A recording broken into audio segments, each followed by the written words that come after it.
Greetings and salutations, this is Brian from Mechbladestudios. Well, it's time for time travel once more, but on our side of the Pacific, because it's time to look at Mirai Sentai Timeranger's American counterpart, which released exactly 20 years ago, Power Rangers Time Force. This is considered a sort of part 2 to my Time Ranger review, so I strongly advise you watch that video first to see where I'm coming from for Time Force. I'll reiterate what I said at the end of that review though. If I reviewed Power Ranger seasons alone, I'd probably just be saying what many others have said, so anytime I go near it, I'm going to compare it directly to its accompanying Sentai. On Time Force itself, it's one of, if not the closest adaptations done in the history of the show, with the overall story being basically the same. The differences lie in specific details like character motivations and episode order, but there are so many of these tiny differences that Time Force still feels like a different show than Time Ranger. For future cases though, if the Power Ranger season doesn't stick to the Sentai plot, that is completely okay.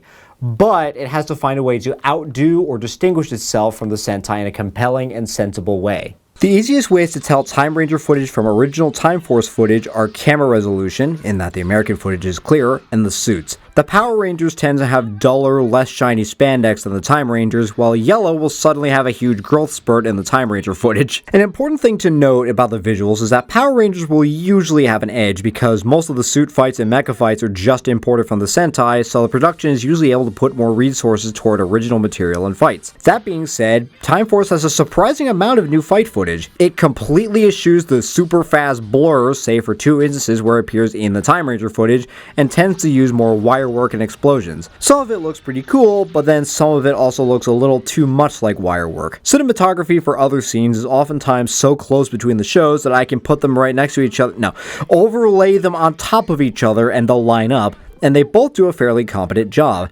Time Force sometimes has the classic Power Rangers issue of jumping locations between American and Sentai footage, but there are attempts to blend them together. CGI tends to be better in new footage, for the time at least, but there are a few very iffy shots that stick out, and there's one incomplete shot I found. See the green dots on his face? Talking about the soundtrack is kind of unfair, but it's a category, so I have to talk about it. Here's a Time Ranger fight.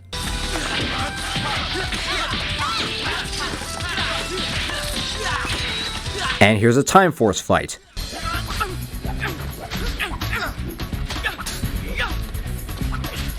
Time Ranger.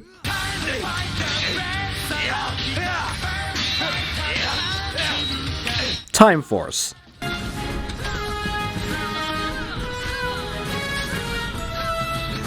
Time Ranger.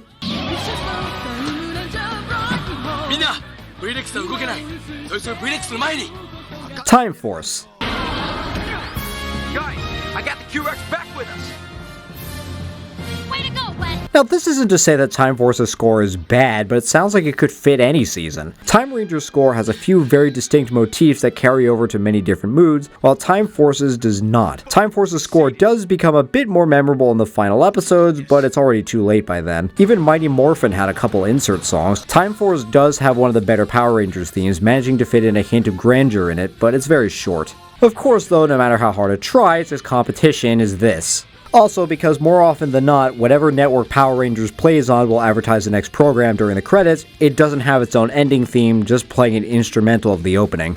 So the story begins with the antagonist staging a prison break to flee to the past away from the Time Protection Department. 4 protagonists chase them to the 21st century with the intent to bring them to justice. In order to unlock their transformation devices, they need to give the 5th device to a wayward rich guy that's a dead ringer for their commanding officer. To prevent civilians from getting hurt, they kick this guy out until he convinces them to let him out for longer. They then spend the season chasing down monstrous criminals and cryo-freezing them. Starting to sound a little familiar? That's because Time Force brought over almost every major plot point from Time Ranger from the general premise I just went over, the security firm, one of the security officers becoming the 6th warrior, the robotic formerly human general leaving his faction, the original commanding officer coming back and being a dick, the drama with the Red's father, the time holes, Red sending the others back to the future, losing 6, all the others defying the CEO to help the Red to the final battle, the Red and Pink love story, all of it.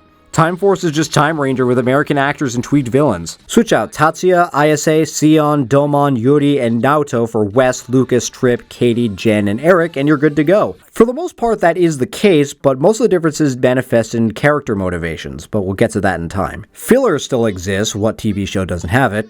Alright, I can name one, but the way it's handled is much different. Time Ranger's filler was mostly for character episodes, along with a couple of very strange outliers, while Time Force's filler, while there are some directly imported from Time Ranger, a few of them are for exclusive toys, Vector Cycles, the Ranger's form of transportation, the Mega Battle, a special power armor for the Quantum Ranger, the Stratocycle, which is the Mark II from GTA 5, and the Red Battle Warrior, the set of knight armor for the Red Ranger. The issue with these is that when you see fights where, say, Eric is struggling, you wonder why he doesn't just call on his Mega Battle other than Time Ranger didn't have that, creating plot holes. Speaking of Eric, though, because Power Rangers is less subtle about its toyetic nature than Super Sentai, Eric is introduced in episode 12 out of 40 rather than 29 out of 50, so they can sell their cool Quantum Ranger toys as quickly as possible. As a result, even though some episodes are indeed cut completely, some important episodes vital to the Ranger's development occurs before Naoto and Timefire's appearance in Time Ranger, so some episodes are shuffled around. A side effect of this is that there are episodes after Eric's debut that don't mention him or the Silver Guardians at all. But remember, the Silver Guardians are stated to only operate on the property of paying clients. Therefore, a good chunk of these other fights could be interpreted as taking place outside Silver Guardians' jurisdiction, meaning Eric doesn't have to be there, which gets the point across of the moral quandary of their MO. This is much better than in Time Ranger, where even though the City Guardians have the same stipulation about client property, there's usually another excuse available for why Naoto is helping the other Time Rangers, despite the fight not taking place on client property. The point I'm trying to make here is that Time Force tends to do what all these adaptations should be doing, capitalizing on opportunities missed by the source material. One such opportunity is that of time travel. Sure, time travel is what kicks off the plot, but the only time periods seen in Time Ranger are 3000 and 2000. Time Force utilizes time travel for other periods for a few different episodes. While Time Ranger's V-Rex just falls out of a time hole in 2000, the lost Quantosaurus Rex is living in dinosaur times, leading to Eric and Wes to travel through a time hole in the ship we never see again after this episode, it's apparently another toy, to go find it before a mutant does. Throughout the episode, you see them running away from not too bad looking dinosaurs through jungles and caves. In a filler episode, Katie falls through a time hole into colonial times, where she helps a cowardly and lonely man find his guts and bravery to win the heart of a girl he likes. That Time Ranger episode with a film director monster is brought over as a two-parter with the Rangers trapped in different genres of film, with Lucas protecting a princess in a samurai movie, Wes and Trip winding up in an old western town, Jen predicting Geki Ranger, and Katie performing in a romantic musical, and Eric... I swear, during the rewatch, I completely forgot about this and lost it. Even though all that took place in a pocket dimension, that visually equates to time travel, because they're in different time periods. Obviously, the showrunners knew what they were doing. They added a lot of footage from this episode to the opening later on. Plot-wise, it's just filler, just like the original Time Ranger episode, but it's a lot of fun, and maybe I'm biased because I'm a film major. Time Ranger ended with the undoing of Captain Ryuya's selfish plan and the Time Rangers defying destiny to save the 21st century while defeating Gien, while Time Force ends with Ransik's arrest while defeating Frax. If we're purely looking at the plot beats, I think Time Ranger has a better idea, both symbolically with the actions of the protagonist and thematically because Ryuya's ultimate plan was about timelines fitting in with the motif. Meanwhile, Time Force's confrontation with Ransik, well choreographed and well acted as it may be, felt like an afterthought to defeating Frax and stealing the vortexes. Also, Eric only gives up his morpher because he got injured because the stock footage says so, not because he died, neither of which were necessary because the force causing Naoto to die were ridden out of Time Force. Oh, and most importantly, no, there's no episode where a ranger quits for stupid reasons to help a guy with a soba restaurant. On to how the villains were changed around. In Time Ranger, we have Londares, a gang of alien mobsters that flee to the past to basically live easy, amassing money. Led by mob boss Don Del Nero, his vaguely defined companion Leela, and his manic and slowly becoming less sane robot general Gien. In Time Force, we have an original main villain named Ransik, played by Vernon Wells, a mutant that flees to the past to prevent Time Force from being created. He is joined by Nadira, his spoiled daughter that he deeply cares for, Frax, a robot who's losing his patience over Ransik's prejudice towards robots, and this goofy mutant named Gluto who, look how they massacred my boy. At least his suit works better than it did in Time Ranger. While Time Ranger has Londares present as a mere set of decoys for the real mastermind behind the scenes, Ransik and his cohorts are indeed the main villains without any clandestine threat. I guess you could say that Time Force's villains are more cohesive, as the show fleshes out each of the main villains a bit more to make up for the lack of Time Ranger's true threat. Ransik was born a mutant from an accident in a designer baby factory, being shunned by the general public, and thus developed a hatred for humans, though he leaves out the little detail that said humans tried on multiple occasions to help him, but he would throw it in their face. He also has an irrational hatred towards robots, which leads him to seemingly kill a doctor that practically saved his life with a special serum, leading that doctor to cyberize himself into Frax. So even though he's stated to be this Magneto-type figure that wants freedom for mutant kind, a fair cause because that pacifist monster appears in Time Force, but he's too wrathful and hypocritical for that stated goal to be taken seriously. He does have quite the screen presence though, with his over-the-top armor and ability to pour swords out of his friggin' bones. Frax, after being criticized for being a robot one too many times, eventually betrays Ransik, planning to kill both human and mutant kind alike. In the middle of all this is the woman child Nadira, who spends most of her time robbing places for jewelry, money, and so on. She would eventually develop a crush on Lucas, which didn't last long, at least until Wild Force, and after being roped into helping Trip deliver a baby, figures humanity is not nearly as bad as her father says they are. This leads her to asking Frax about this sort of thing, which eventually causes him to have a change of heart, but not before his consciousness is wiped by Ransik and used as an engine for the final robot. Time Force's additional on-the-ground final battle ties all of this up. Nadira finds a baby in the city's wreckage and brings it to the warehouse for safety. Ransik, having demorphed all the Rangers, chases a limping Jen into said warehouse. Ransik thinks he sees Jen and blasts a box, revealing not only did Jen get behind him, but he blasted and injured his own daughter and almost hurt the baby. This gets Ransik to realize the monster he's become, so he turns himself in. In Time Ranger, the true threat is the leader of the Time Protection Department, Captain Ryuya. He is the guy that sent the Time Rangers on their way and sent them their mecha. He was the original Time Fire during the test of the V-Rex mecha, where he saw 2 timelines where he died. To prevent that from happening, he let Londares escape back in time, sent the Time Rangers to fight them and probably lose, while letting someone else in the past become Time Fire and die in his place. However, Ryuya dies anyway while trying to prevent the other Time Rangers from escaping their memory wipe and back into the past. Now, Alex, his Time Force counterpart, was merely the Ranger's immediate superior and a genuinely good person. He proposes to the Pink Ranger, Jen, who accepts. However, Ransik manages to kill Alex before escaping to the past. While this other officer, Captain Logan, sent back the Time Force Megazord, Alex would send back Time Shadow, otherwise just observing events until the timeline started getting screwy, at which point he goes back in time himself to replace Wes. However, when Ryo went back in time in a ploy to ensure the timeline he alone wanted, Alex did attempt to do the right thing, just maybe not in the most elegant manner. In the future, at the end, the memory wipe is simple protocol that the Rangers refuse, with Jen being sick of his interference and falling in love with his possible ancestor, returning her engagement ring to him. Alex silently allows them to leave. Remember how I mentioned that Ryuya just needed one more motivation to make him a great villain? This would have been it. If he had a thing with Yuri and tried to keep the plan of averting death through timelines a secret from her, they would have made him this sort of tragic anti-villain. Reprehensible to be sure, but you'd better be able to understand where he was coming from. Alex, meanwhile, is just sort of an anti-hero at best and a minor nuisance at worst. Because while he has the emotional stakes now, he doesn't have anything else going for him.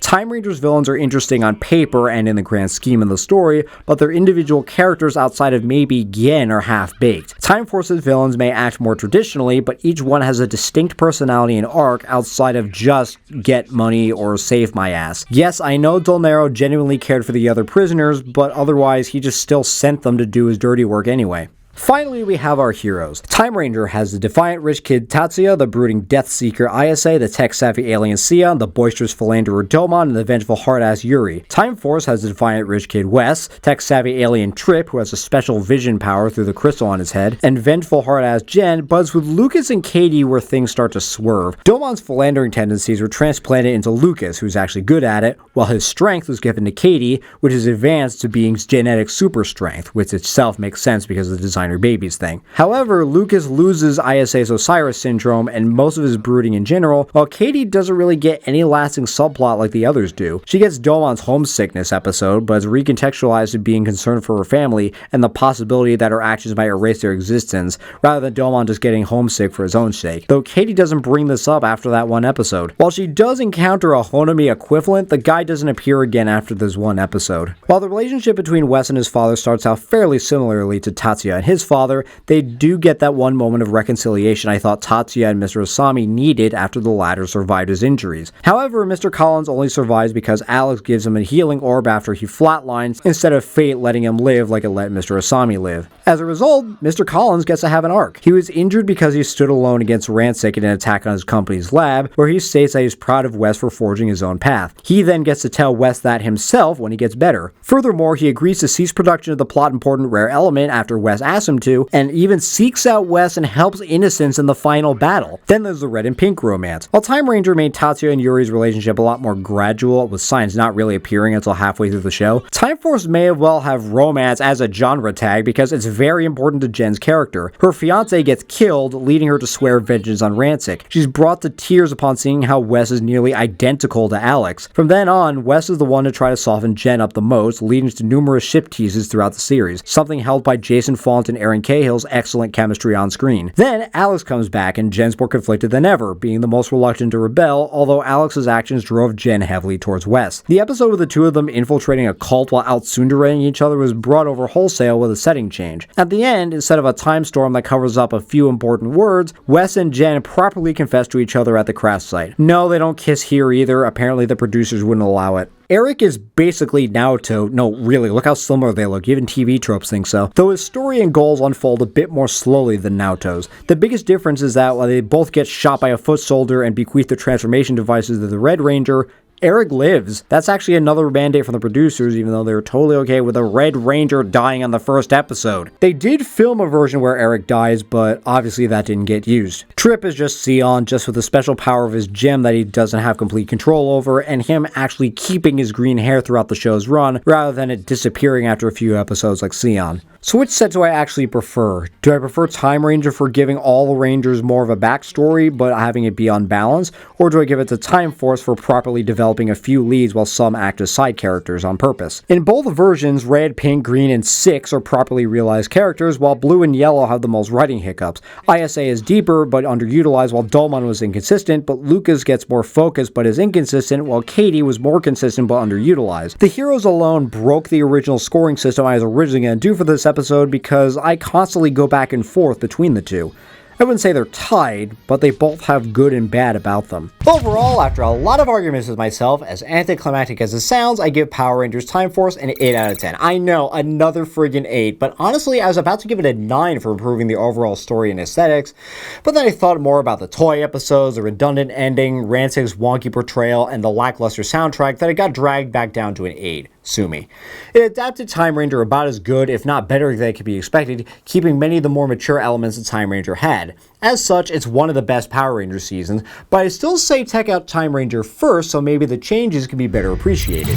In general, watching them both back to back was a fascinating experience, and I can't wait to try another Sentai Rangers pair. I mean, it's pretty simple, right? Power Rangers still on, crap. Well, it's still on Amazon, both through streaming and DVD, though you have to buy them. So that's it for me for now. What do you guys think? Have you watched Time Force? Do you prefer it or Time Ranger? Let me know in the comments. If you enjoyed this review, leave a like and subscribe for more reviews of anime, video games, movies, and tokusatsu. Also hit that bell icon so you know exactly when a new video comes out, and share this video with someone who might find it helpful. Thanks for watching. This is Brian from Mechbladestudios, signing off.